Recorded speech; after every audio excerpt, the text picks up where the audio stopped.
Welcome, welcome. It's AP time. Let me make sure the stream is working and then we can start. Oh.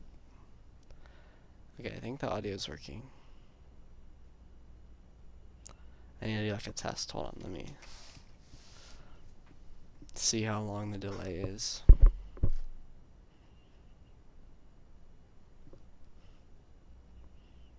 Okay, that's not horrible.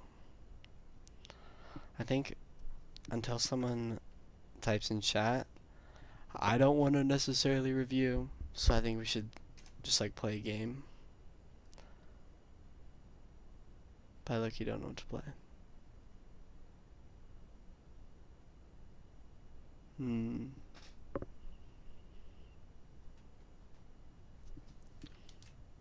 I should just play the Google Snake game.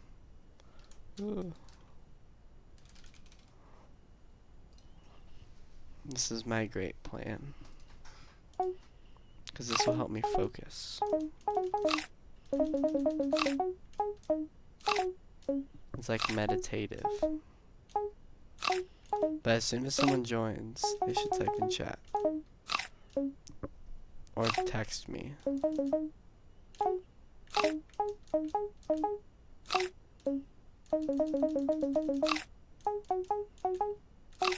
But until then, I'm gonna be like the world record holder for snake.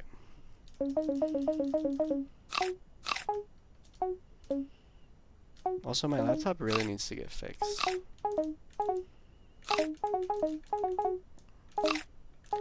Because the G and H keys are like still broken. Which is honestly really annoying. It's like every time I try and type anything, I've actually started like trying to avoid words that just have a G or an H in them.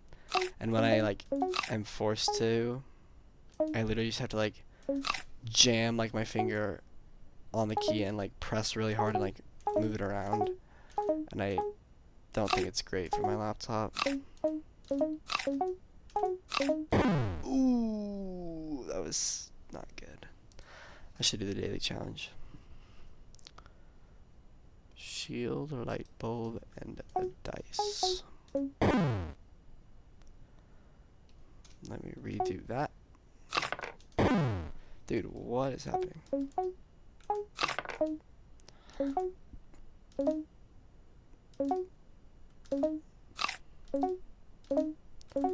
This is gonna get really bad really fast. Oh my gosh.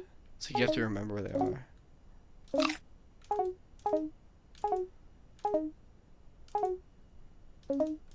I don't feel safe. Holy bro.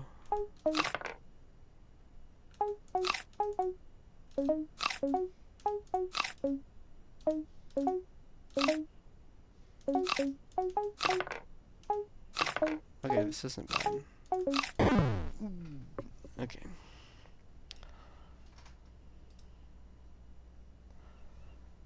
Maybe I should actually, this would be better. AP, or not AP synthesis, it's the AP argument essay prompts. Let me just like look.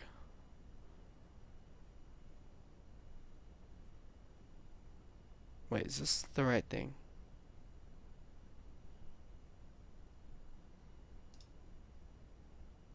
This is like different.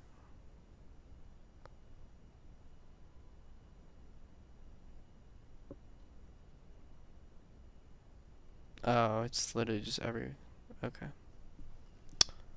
I see.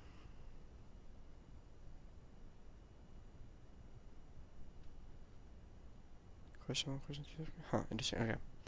Yeah, recently they've just been really abstract.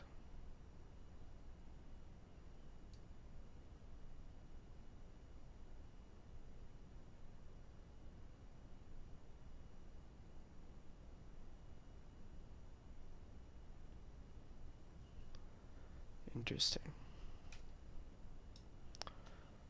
Are these, oh, these are the 3 questions, I'm dumb. Okay, I see. So this is question 3, I believe, is the argumentative. Yeah, we did this one in class.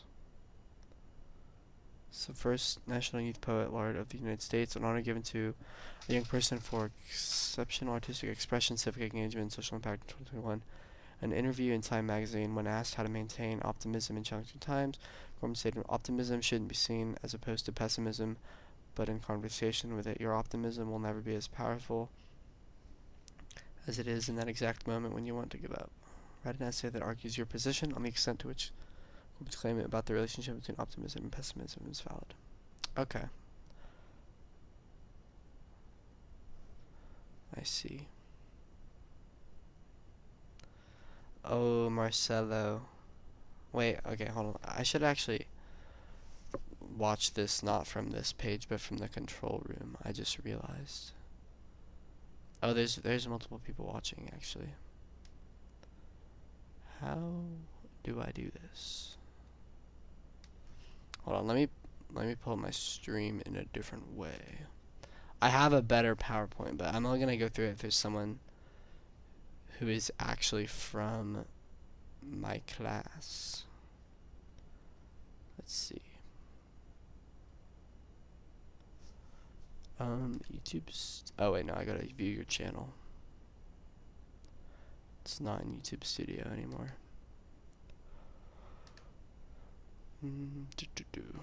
How do I see it in the control room though?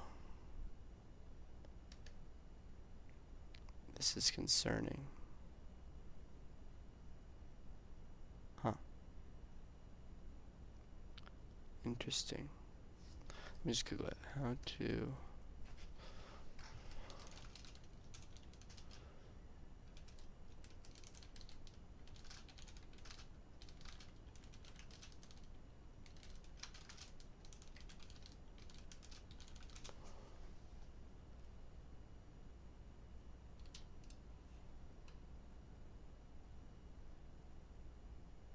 I've literally done this so many times that it's not working now.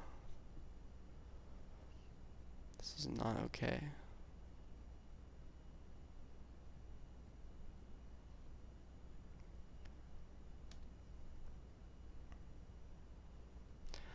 Why is it talking about...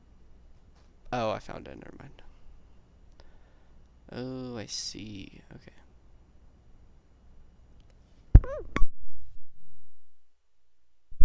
Wait, I low-key have viewers. This is fine. I'm probably one of the viewers, maybe? Maybe not.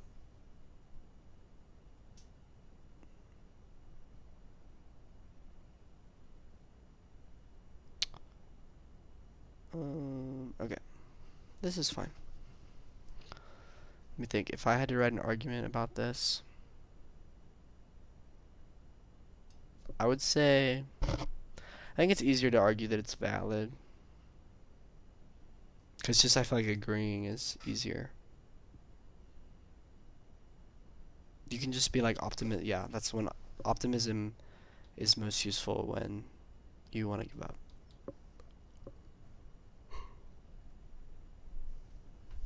In a 2022 interview with People magazine promoting her program to empower young girls through sport, professional tennis player and mental health advocate said, "For me, the biggest lesson I've learned is to try to be present each moment. It's easy to lose sight of how far you've come, but I've been prioritizing." Okay, so it's like living in the moment. Okay, so embracing the present moment. I feel like that's also pretty easy. You just talk about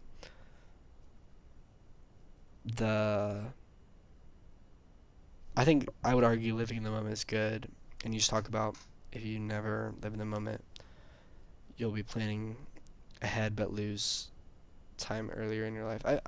I think most of these are so abstract that you can kind of just say whatever you want. I mean, you technically you can, as long as you argue it well. I feel like that's why this one is like, you low-key can't even study.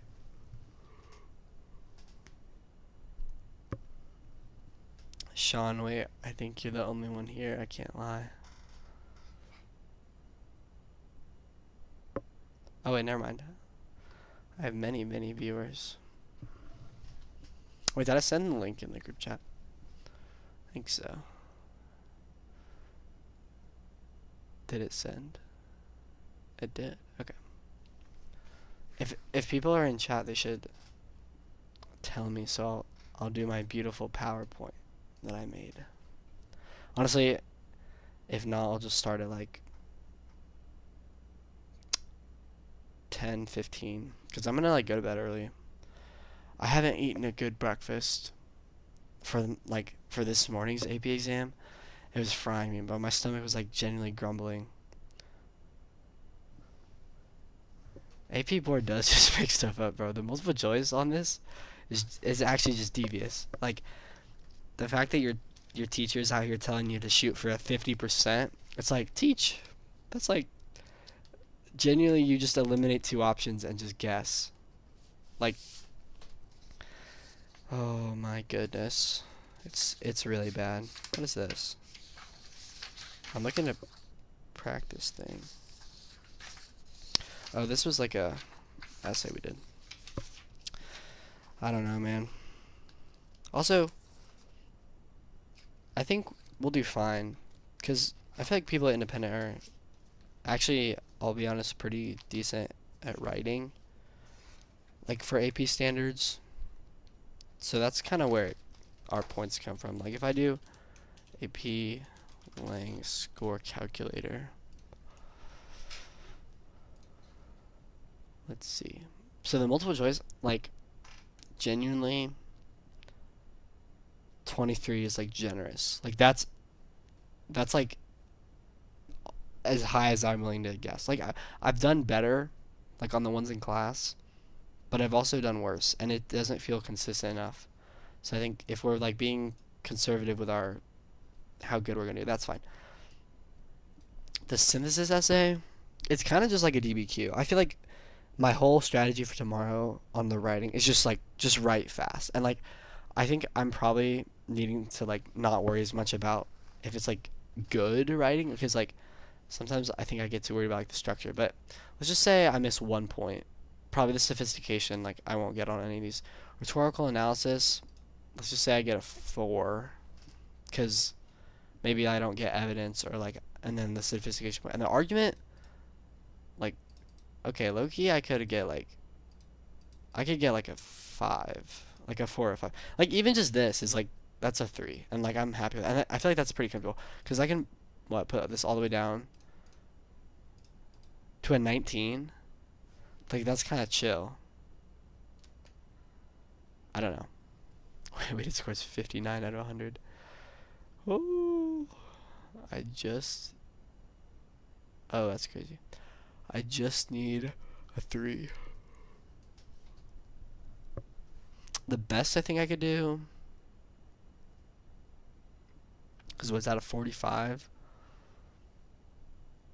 Maybe I get like 28. It's genuinely not going higher than that. Synthesis, like let's just be generous here. That's true, actually. Yeah, basically what I did on all my practice ones too is like your thesis. I just like, it's kind of easy for me to just like think of something to say, and then you just in your thesis you say like because, and then those are your two body parts, like because this, and then that's your two bodies, and then you like a counter argument. And yeah, I think it'll be fine. Honestly, I'm not too worried about it. I'm trying to see if I could get a 5. There's no way. Yeah, I will be jolly with a 3, I can't lie. Because even if I go like this. Yeah, okay. So I can literally get like less than half of those right, and miss 2 points on every essay, which I don't think is super likely. So that's chill. Oh, you can see the other curves. Dang, people were stupid in 2007 and 2001. Born in the wrong era. Wait, can I practice for this? Oh shoot. Where's AP Lang?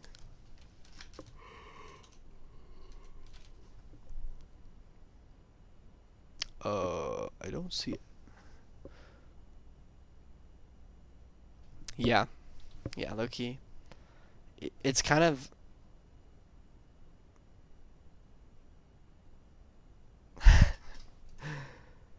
Yeah. I think I should just go through my slideshow now.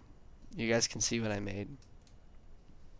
My first strategy, which I'm basically just saying to myself, but it'll help me remember it to present it to you guys. If you get on that multiple choice, you're going really quickly. Basically, you just need to like eliminate two options, which normally there's one that's like kind of obviously wrong, and just try and eliminate two. And then if you're left with two and it's asking you about like evidence or like the reasoning or like a claim, pick whichever of the two options you would rather use if you were forced to use that answer choice as evidence in an essay. And so, if that doesn't make sense, pretend you're a mute lawyer. And all you can do to try and prove what the question is saying is point at the screen and like use that as your evidence.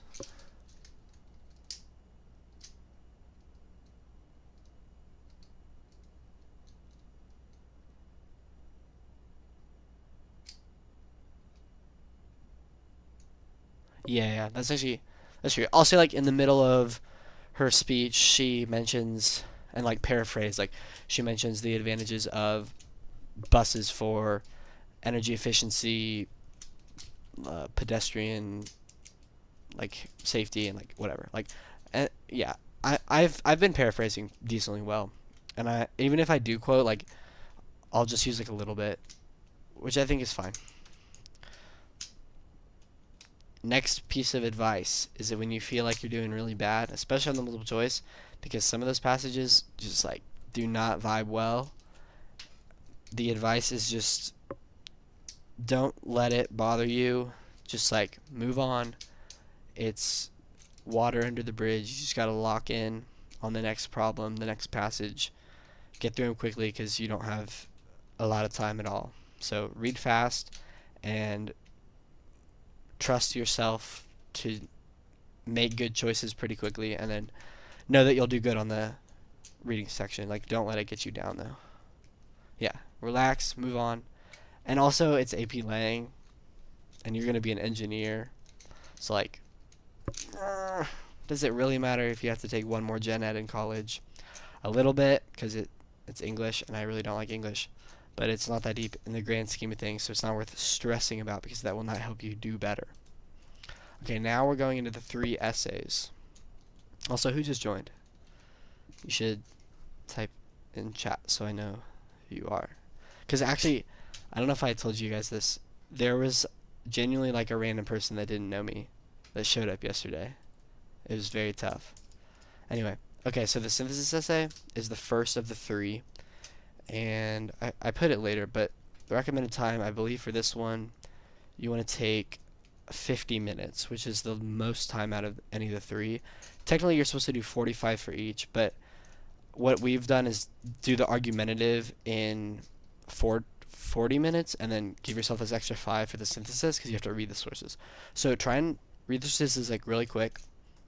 Maybe jot down on the side just kind of what's their point of view on the main argument. That way you can kind of group them into a couple categories of what they're arguing, but also then write what they're saying, like what evidence you can pull from it to support that claim.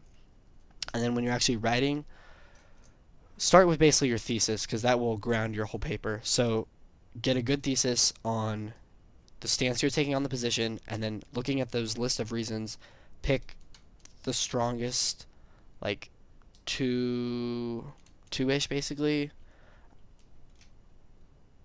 of the big reasons, and each of those reasons try and have like 2 to 3 sources if you can per one of those. And sometimes that's hard because they'll have sources on both sides of the argument, so it's okay if you only get like 2. Okay, yeah, I mean, I'm not too stressed about it. Mostly I was told that I should just do a live stream, and I was like, okay.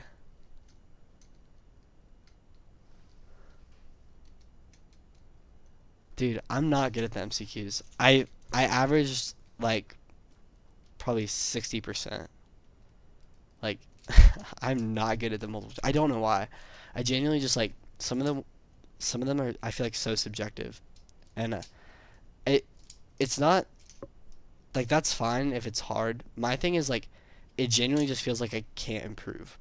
Like, Miss A will try to explain it, and I don't think it's necessarily that it's not a good explanation, because she's reading like straight from College Board. Like, it's not necessarily like a fault of Miss A. I just genuinely, it's like, what she's saying is just like, I disagree. Like, I genuinely just like, I'm like, how should I know to make that choice? So that's why my writing is stronger. So, yo! W Chatter, thank you for contributing. I'm guessing that's my 4th viewer. Hopefully you're here to do some AP Lang review. Also, hold on, is my camera like way off? Oh, I need to sit more on the side. Anyway, yeah, it's okay, Joe. But get a good thesis. You can see what I've written on the screen now. Just like, give your background context. Doesn't really matter too much. Just kind of yap for a little bit about what the general debate is, and then enter your thesis. Take a specific position, and then have it set up the other 2 bodies. And the next is those 2 bodies. So, topic sentence, kind of state what that main piece is about, the main aspect of your argument, and then have 2 to 3 sources, where for each source you introduce the source like smoothly, like Marcelo, like what you were saying earlier. Like, I'm not gonna like just drop like a horrible huge quote in there. Like, it'll be smooth, but just explain what that source is saying, like, briefly, because again, it should generally be kind of obvious. But basically, the main focus of the commentary is just explaining how what that source proves supports your claim. How can you better structure your line of reasoning? The way I tend, like, what's helpful for me when I'm writing essays, especially with line of reasoning, is I just pretend like I'm explaining something to someone. So I just think, like, if I was talking to a little kid right now, how would I explain this in like really simple terms?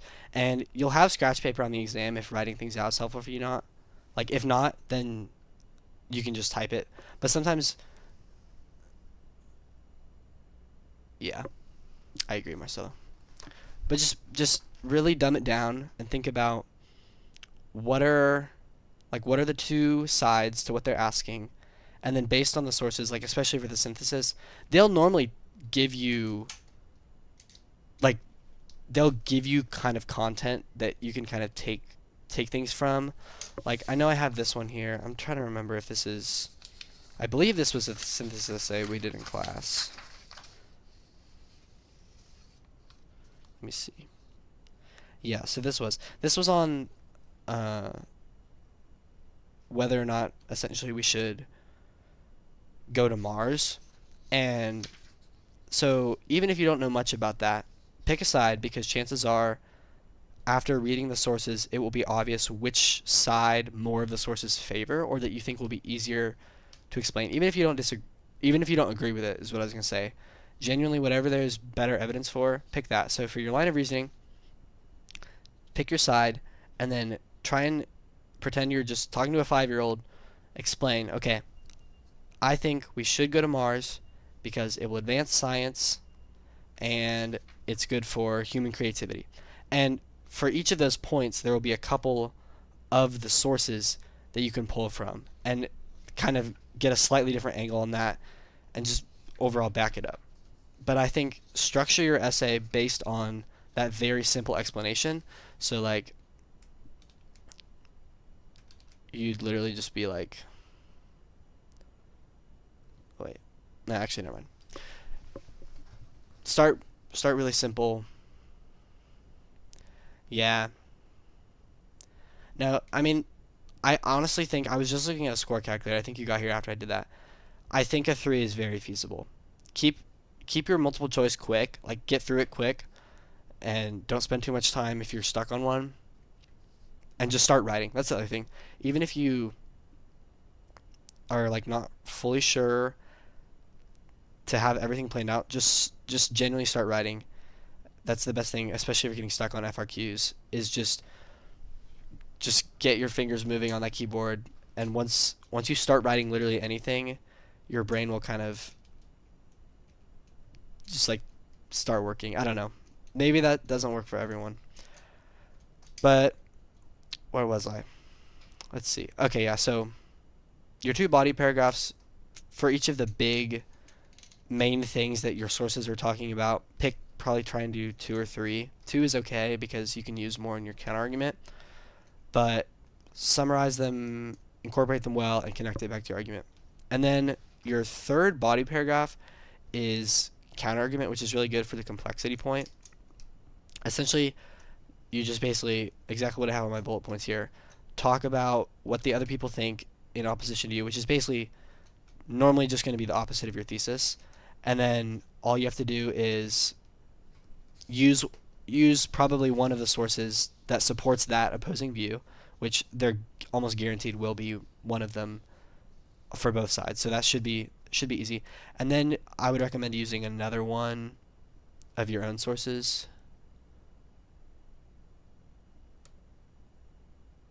Dude, are you serious? Dude, I guess I'm just rolled at the MCQs. I do really bad. What's that as a percent? 77, dude.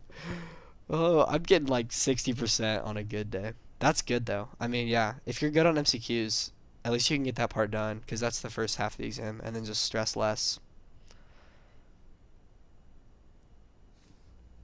That is impressive, I can't lie. I need to like be inside someone's brain when they're doing the MCQ because it genuinely just does not work for me. So for counterargument, you can use a source to support the opposing side, but then bring back in more evidence specifically talking about that opposing point that you just talked about. Don't just have it be like general. Try and target it to specifically the counterargument you just gave. Reaffirm your position. And then your conclusion. It is good to have a conclusion on the thesis, but it does not need to be very long. Literally just basically restate your thesis. If you wanted to have like 3 sentences, like one for the first body, one for the second body, and one that says like, although so-and-so say this, overall blank, like for a counterargument. So 3 of those, maybe honestly doesn't have to be very long. And then this is also good for complexity, like show the so what. Basically just saying like, why does this matter?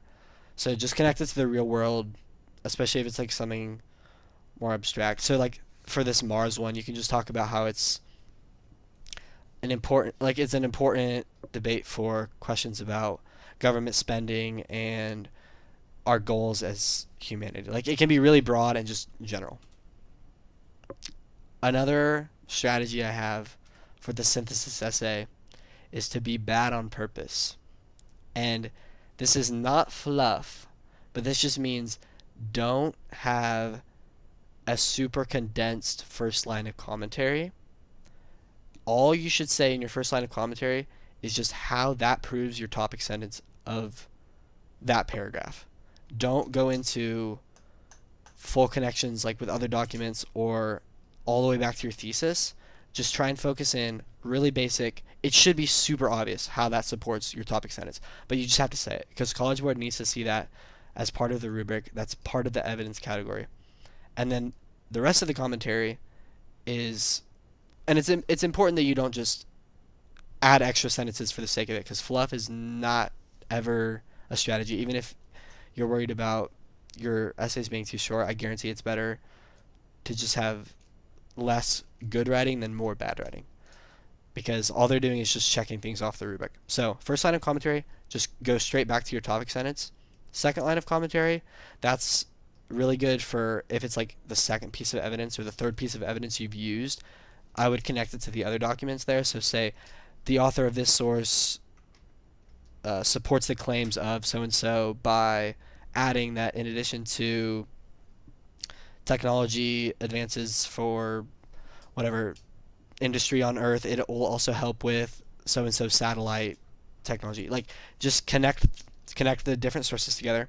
And then these third and fourth lines are, like it says, optional but recommended, especially for the sophistication point. Tie it all the way back to the thesis, which generally you'll do at the end of your body paragraph, but it's okay if you have some of that in between with each of your commentaries of your different evidence. And then this one, honestly, the fourth isn't very hard. Getting the complexity on the synthesis, depending on the reader you get, honestly, I feel like if they give this to you and if you're able to word it clearly enough. Essentially, you want to just give a limitation to your own source, and it's not in the counter argument paragraph, but it's almost like a small counter argument. It's like you're acknowledging the limitations of the evidence that you're giving. Like, you're not just pretending that what you're saying is facts and no one can dispute it. You're acknowledging that there's complexity to this, so maybe you give like a caveat where like, this is, while this applies in most cases, arguments for how much the government should spend on whatever program like should still be debated. Like, address the complexity and give a mini counter argument that isn't the main counter argument that you'll talk about later. Okay, so then moving on to rhetorical analysis. This one is especially one where I feel like you need to just start writing. So the best thing I think to do is pretend like you're the audience who is reading or receiving the original source. So whether it's a speech or something like that, just pretend you are the audience and think, okay, what are the main broad things that this speaker or writer is doing? So overall, throughout the entire thing, what is their goal? Okay, first they are expressing gratitude for past support, and then they lay out plans for the future. That's good. Just like the big picture, not literary devices yet. And we're not talking about necessarily like, oh, they use appeal to emotion and imagery. Not yet. Just think of the big, broad things that the author of the piece is doing throughout the entire piece. And then, after you have that big idea, I would go in and then pick out your literary terms that relate to those specific things. So if you're looking, like I know in class we did, it was someone's speech. I don't remember who, but part of it was thanking people who had supported them like up until that point. And so you could look at, okay, for this section to support that specific thing, he used appeals to emotion and imagery.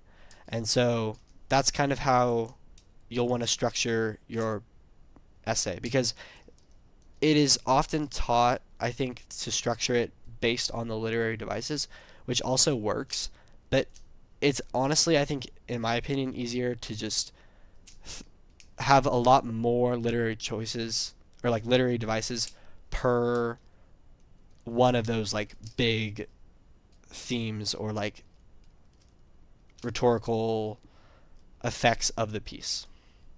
So this is the basic outline that I stole online. In your introduction, I'm going to go to a different slide in a second, but you want to identify basically your rhetorical situation. So the author, the title, the genre, the audience, and the purpose. So what's going on, why, when did this happen, what's like the scenario for this thing that I'm looking at to be created. And then at the end, your thesis should be naming those rhetorical choices using to achieve their purpose. So say what that purpose is, though. Say they use allusions and metaphors and appeals to authority in order to express gratitude and clarify plans for the future. Like, be specific in your thesis, because that will guide the rest of your essay. And so, more in depth of that step one, if you want an acronym, you can use SOAPS, which is what we did in class. So speaker, occasion, audience, purpose, subject. That's basically just thinking about like what's going on in the background as they were doing this. But body paragraphs 1 and 2 then are going to be probably each one naming the choice. So basically describe how that specific choice contributes to whatever your big idea or objective is, and then explain how it works, like what is that choice actually doing, and why the author chose it specifically, maybe as opposed to a different choice or just another style they could have written it, and connect to the purpose and audience. A lot of this is just, honestly for me, just writing and explaining choices. I don't necessarily think I would I don't think it's smart to overthink this exact format, because obviously it'll vary based on the prompt but just try and have 2 or 3 choices. The third one only if you have time, because you're only required, but it'll just be more points potentially for sophistication, and you don't need a conclusion. So the essay 2, you do not need a conclusion. It's not on the rubric. Only if you have time. Linking this choices back is always so complicated. Yeah, so I'm assuming you're meaning if you have a certain big part of the text that you're looking at and then a choice for that specific part of the text. This is, I think, a lot simpler than people sometimes think. So let me try and find an example from, I think I had an essay 2 somewhere with me.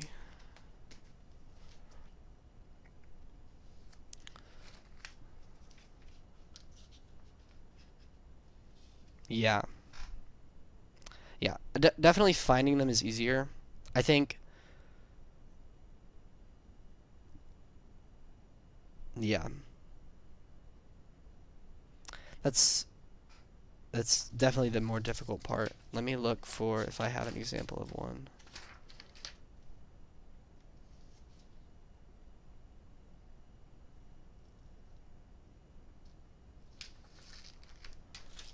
Let me see.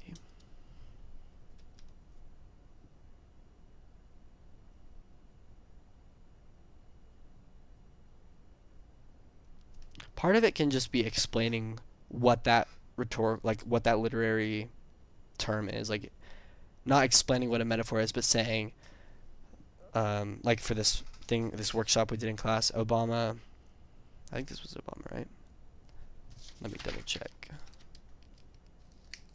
Yeah, this was from his inaugural address. So you can say, the author uses inclusive language. I think that was what I was talking about here. Yeah. So this one was kind of odd. Our teacher told us to use this. I don't know if inclusive language counts technically as like a rhetorical analysis official strategy, but that's what she said. So I just went with it. But the author uses inclusive language to emphasize his commitment to all Americans and willingness to make changes to achieve this goal. Frequent use of the words such as we and our, referring to the many citizens who have felt unsatisfied with previous presidents, allows him to make a connection to the audience. So, okay. Well, maybe I'll use that tomorrow. I don't know. Yeah, I guess, yeah, very similar. Yeah, diction, word choice for sure. Inclusive language, I think, for this was specific because part of the rhetorical effect was appealing to minorities and just all citizens, which, like I said here, he wanted to make a connection to the audience. He wants to promote the idea that he will work not out of self-interest or the interest of only some Americans, but that he will shape policy to be equitable to the lower and working class, who he recognizes often feel unrepresented or neglected. So, I guess tie it back to the audience is the best advice I would have. Explain what does that specific thing do, and ask yourself what would happen if that wasn't there. Like, what if he didn't use inclusive language? Well, okay, then the audience may feel like he's just talking to the elite, or he's not including them. So, how does that affect the audience in a direct way? And I know some of them are more abstract, like metaphors and similes. You're like, oh, I don't know how to tie this in. But focus on your topic sentence and just circle back to that. Focus on how that specific choice and what it does helps the overall goal. Honestly, I think whatever you write will probably get you the point for that one. I don't think that specific point is too difficult, and missing the sophistication on the second essay is fine. Basically, in terms of the scoring, if like for you, if you're that good on multiple choice, you'll be fine, because genuinely writing the thesis is one of the points, and that's literally free. And then basic kind of structure of identifying and just saying it helps with the rhetorical purpose. Like I bet you'll get at least 4 points on this one.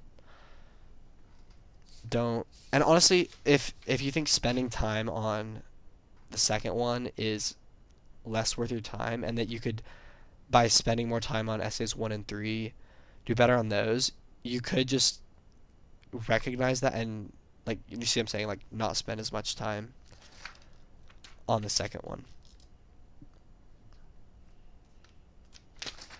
That is, hold on, this is back to synthesis essay. Yeah, good luck, get good sleep, drink water, eat breakfast, don't stress too much. It's just a little English test. You'll do good.